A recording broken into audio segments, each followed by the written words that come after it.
Bà chỉ điệp xưa bụng mẹ bà út khi nhung điệp cho ván đằng tà nà thì đó cứ từ khát cột bớt mà đầu hay điệp cho ván ấy cứ dương từ chô rung bọn bà ngay đã bỏ phụ bằng đại bạch mơ mức admin đi cứ mơ admin on cả là ngày vậy tờ mau bị khát có con à hay cái dương thơ na từ hay dương thơ na bàn bà hai chia sam sập cái tí ấy có dương chụp xâm ra nhà mày chân tay ini pung tè chăm kê đạm hồ bòi à 80 admin ទេគឺអស់កម្លាំងមែនតើហើយនេះបានកាទៀវមួយចានហើយនឹងកាហ្វេមួយកែវអញ្ចឹងទៅក៏ស្រាំទៅហើយក៏យើងបន្តដំណើរទៅមួយទៀតក៏ដល់ផ្លូវចូលទៅរមណីយដ្ឋានម្លេចផងដែរពោតកំពូលដួងចិនខ្ញុំសែនអាណិតហើយពិតជាស្មាសុភាពកំពតស្លូតបូតរាក់ទាំងជំពាំងចិត្តចងពោ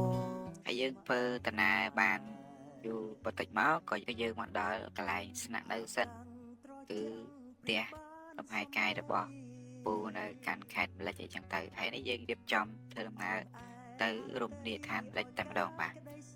នេះទស្សនវិជ្ជាតាមផ្លូវបាទ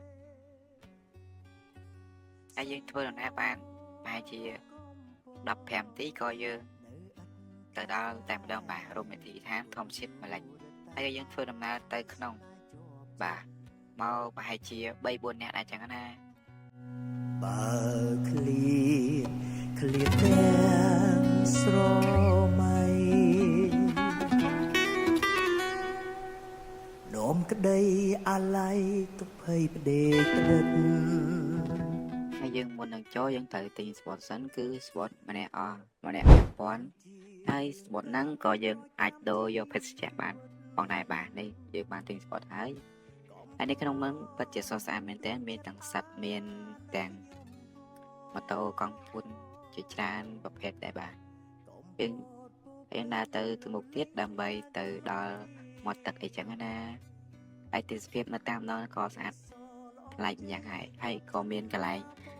បាញ់ធ្នូមានកន្លែងចង់សัตว์ហើយមានកន្លែងទាំងគេលក់អីញ៉ាំអីមានច្រើនទៀតបាទហើយក៏យើងដើរបន្តទៅមុខទៀតខ្ញុំពោតរៀបសងពងជានិរន្តរ៍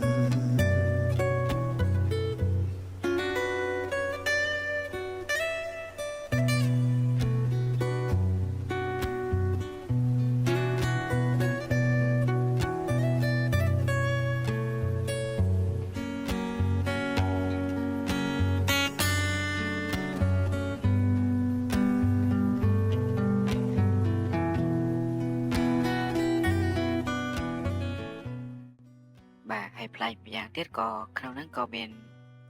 ដូរីសម្រាប់ឲ្យភ្ញៀវទេសចរយើងជិះមើលកំសាន្តនៅក្នុងរមណីយដ្ឋានម្លេចផងដែរបាទហើយក៏មាន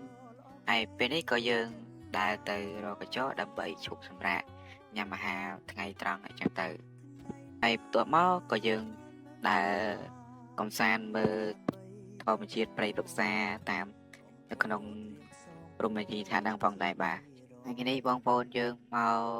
លេងកំសាន្តនៅនេះច្រើនព្រោះកញ្ចក់នៅហ្នឹងពេញអស់ហើយទេសភាពក៏ស្អាតម្យ៉ាងដែរខ្ញុំទៅលើកមុនកន្លែងណូរីគឺអត់មានទេហើយទេសភាពក៏ស្អាតម្យ៉ាងក៏ប្លែកពីមុនទៅហើយអានេះគេកំពុងអាប់ដេតធ្វើបន្ថែមទៀតអញ្ចឹងណាហើយនេះគឺសកម្មភាពគេកំពុងជីណូរី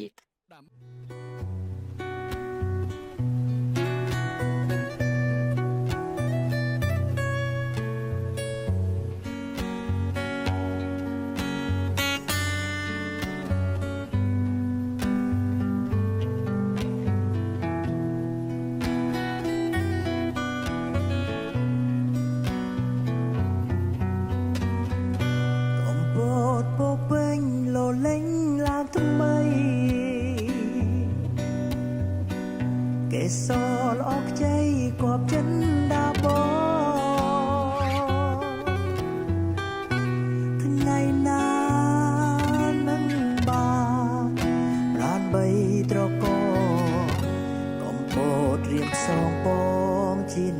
រន